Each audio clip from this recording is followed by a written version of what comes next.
American freedom had its roots in the 17th century ideals from which it sprang. One of the most cherished of these was the freedom of the press. Long before the American Revolution, the colonial editors fought against political control, believing that only a freely informed people can be a freely governed people. One of these editors, German-born John Peter Zenger, dared to publish an attack on the corruption of the colonial government in 1734. In the columns of his little New York newspaper, he appealed to his readers to save him from reprisals. Soon after, the paper was burned and he was sent to jail.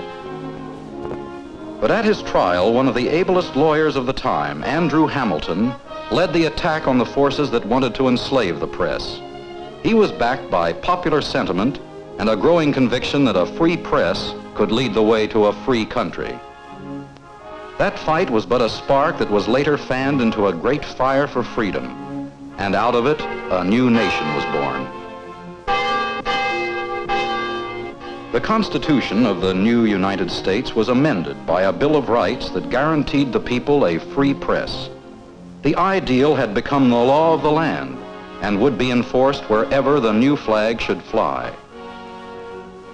That ideal still lives today in the minds of the men who gather and print the news, in the people who make news, and more important, in the people who read the news and depend for their lives and freedom on honest facts.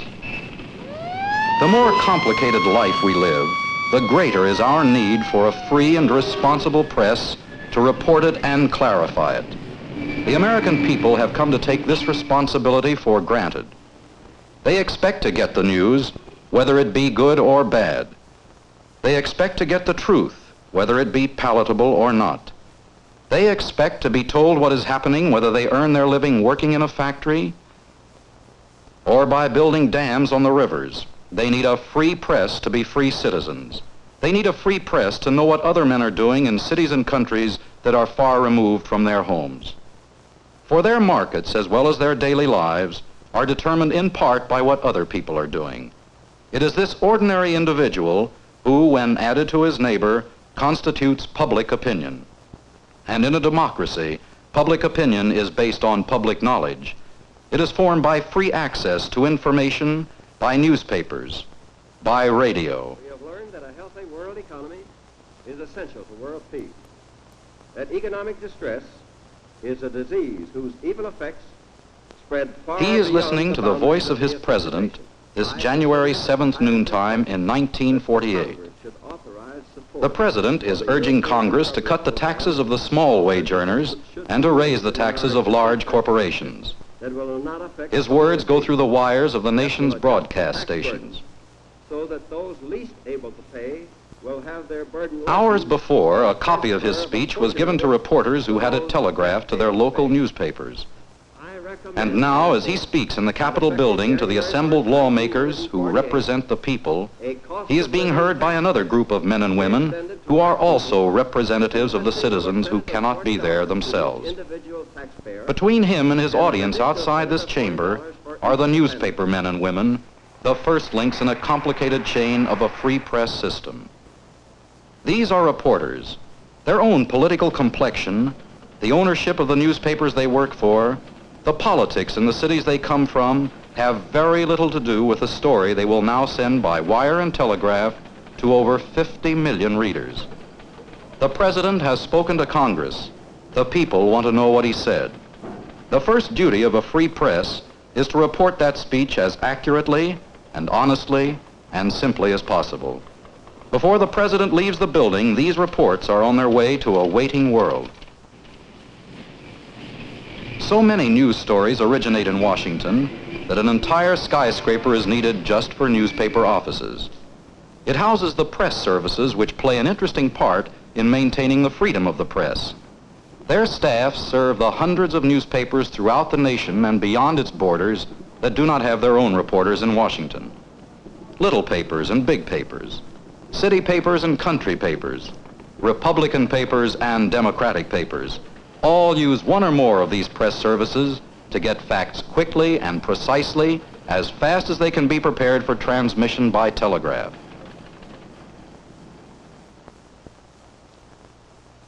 Back at the Capitol, the story of the President's tax proposal is still in the making. Because freedom of the press requires freedom of inquiry, the reporters do not accept the President's remarks as the last word. The true facts mean all the facts, and in this story, the opinions of the President's political opponents happen to be an important part of the news, for the speech has been made in an election year. These men see the President's proposals as a bid for votes, and they are just as free to say so as the reporters are to quote them. It's all part of the story of the President's speech. Here in the Washington office of a New York newspaper, the story is being prepared for publication tomorrow morning. It will be based on the actual words of the President, on how they were received by Congress, on the opinions of tax experts and political leaders, on facts that were checked and rechecked by a man whose job depends on his accuracy. It is doubtful whether his employers even know what political party the reporter belongs to, so little may his personal feelings affect his telling of the news. Nor does he feel repressed by this impersonality, for this is the tradition of the American newspaper man. Because he is not hired for his opinions, he will not be fired for them. He tries not to color the news. His obligation is to accuracy, not to self-expression. The editor who checks the story before it is sent to New York is also concerned with accuracy and completeness, not with opinion.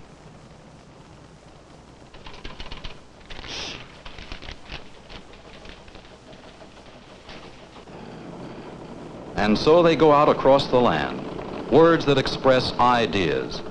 They are the materials which will stimulate people to thought and action. Both the men and machines that transmit them have precision as their goal.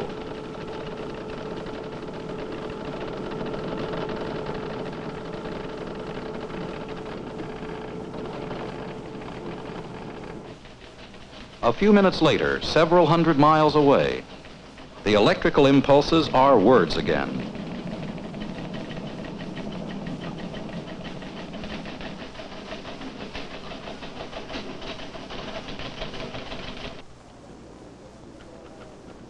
This is the newsroom of a big city paper.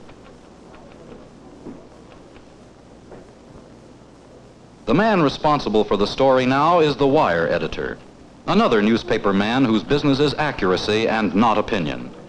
If the story seems complete, he has no changes to make. He rarely adds or deletes anything from a good reporter's copy.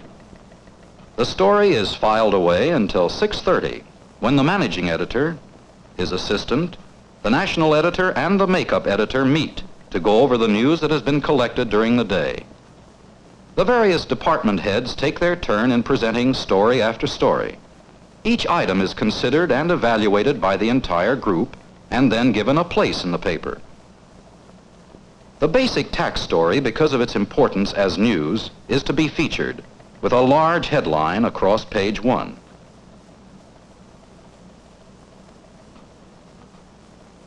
It will be still further emphasized by a picture of the President making the speech, so a photograph is carefully chosen to fit a place on the front page. The position of other stories about the speech is then worked out in relationship to the main story. In the meantime, in another room, in another part of the building, another meeting has taken place. This is an editorial conference. These are also editors, but they deal with opinions rather than facts. These editors usually share the newspaper's independent Republican point of view, and unlike the reporters, are free to express that point of view. To keep news and opinion separate, no editor sits at both meetings. The editorial writer never writes news stories. In this way, his opinion will not color the facts, and he develops the ability to express his ideas in strong and persuasive arguments. The man who is going to write the editorials will first discuss it with his colleagues. In this case, there is complete agreement. They are thoroughly opposed to the President's position. They believe in a balanced national budget and think it has been threatened in order to gain popularity in the coming election. The writer's job is to put these points in a cogent editorial. His readers may be influenced by his thinking, But they will also have all the facts, so they can do their own thinking as well. Another means of expressing opinions in American journalism is the cartoon. It usually reflects the editorial thinking and is therefore prepared in close collaboration with the editorial writer.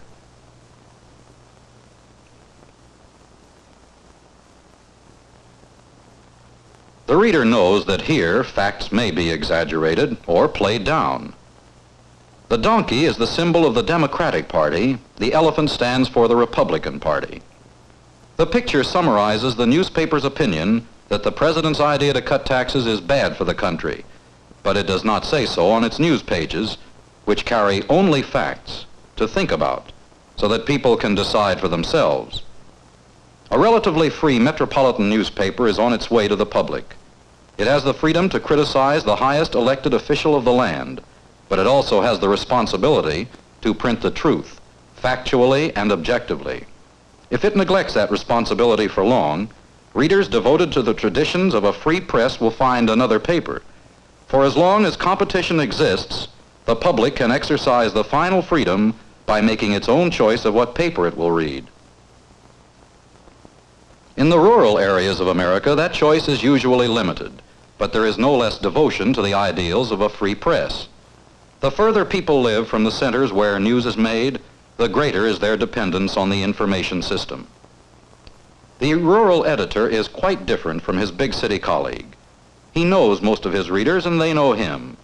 Their interests and their problems are his, and his editorials are supposed to interpret the news in terms of those interests and problems. But even this man, who is respected and trusted as a neighbor and friend, does his counseling in the editorial columns only. And these men who live far from the cities and most of their fellow citizens are proud of the right and obligation to think for themselves. They especially want a free press and trust the editor only so long as he gives them facts as well as arguments. This paper also tends to be Republican, the party usually favored by the farmers in this area. But the editor has decided to praise the president's speech because he thinks a tax cut will mean a greater market for foodstuffs. This is against his own party's stand, but he is able to exercise his freedom without fear of political reprisal, without danger of angering his readers. He is entitled to his own opinion and may make it his readers' opinion. On the other hand, they may think differently after they have read the news for themselves. It will all be there in the morning paper.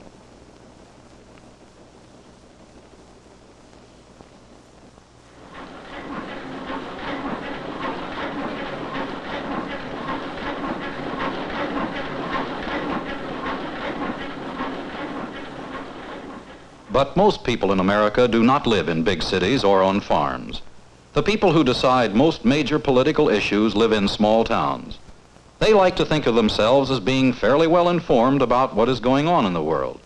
They listen to the radio, go to the movies, read magazines, but for the most part depend on one or two local newspapers. These average-sized newspapers rely on the press services for stories on national and international events. Their editorial policy often shifts with the turn of events or a national trend. They do not support either party regularly, since they have to please a cross-section of the community. Sometimes they are subject to pressure. The call is from a man who owns stock in the paper. The editor is used to people expressing strong opinions. He's out to buy votes. Your paper's got to speak up because business will be hurt by that tax. We'll back you up 100%. But the editor does not have to yield to the pressure of one man. Unlike the rural editor, he tends to be guided by the opinions of all the townsmen. Talking to them is one way of finding out where they stand. The businessmen whom he meets at the local hotel have varying ideas about the president's speech. One merchant is strongly convinced it's a threat to the basic economy of the country. Why should the overtaxed businessman pay more while the laboring class is excused from any burden at all? The editor listens to him and to the opposition as well. An insurance man points out that big corporations can afford the boost, while the rising cost of living has made life more difficult for the wage earner. And the general opinion of the group is that a tax cut will mean more money in the average pocketbook. And to them, that means more sales and more profit. As businessmen, therefore, if not as individuals, They tend to regard the president's proposal as a good one. And so the talk seems to go around the town. Whether or not the proposal is good economics, it is nevertheless a popular idea. The people who will save on their tax bill are certainly for it, and so are the people with whom they will trade.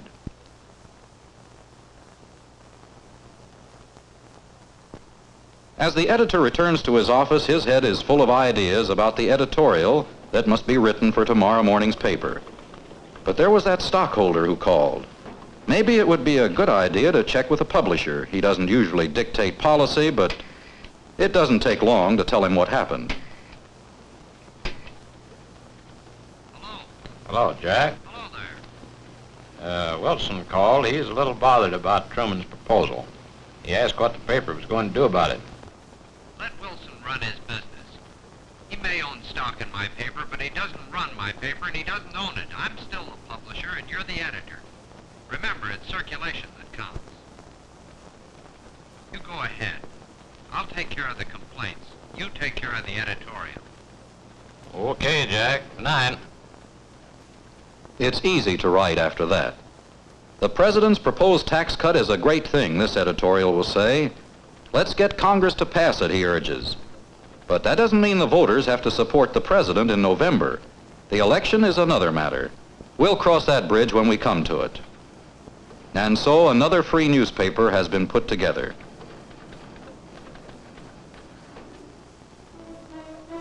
And so on the morning of January 8th, 1948, did the people learn about a speech that was made the day before in the city of Washington, D.C. It was a speech that concerned their lives, and so it was their business. Theirs to know, theirs to think about, and theirs to act on. Some wanted help in planning their action. Others didn't even bother reading the story. But some read every word, including the editorial. And some agreed and thought it was fine, while others grew angry and said the country was going to the dogs.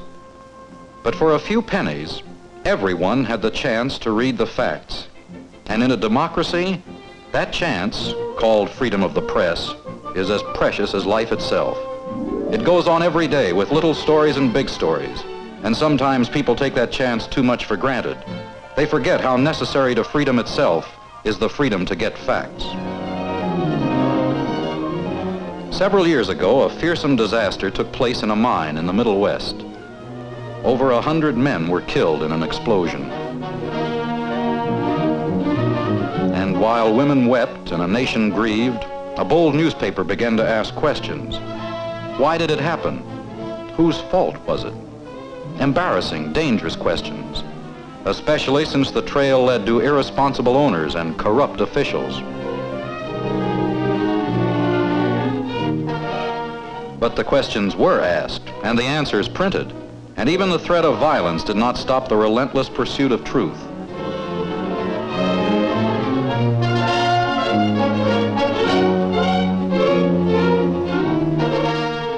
Through the fearless newspaper stories, the facts became known to the public, and in a short time the papers were able to announce the defeat of those same officials at the hands of an informed electorate. It's the same fight that's been going on for 200 years. The fight to collect the news and print the news without restrictions of any kind. The traditions of John Peter Zenger are alive today, and the men and women who keep them alive are proud of their role. They're not just writing a story about a speech. They're keeping people informed about what's going on in the world. They're handling the powerful ammunition of truth. They're keeping the press free, and thus keeping the liberty of their land.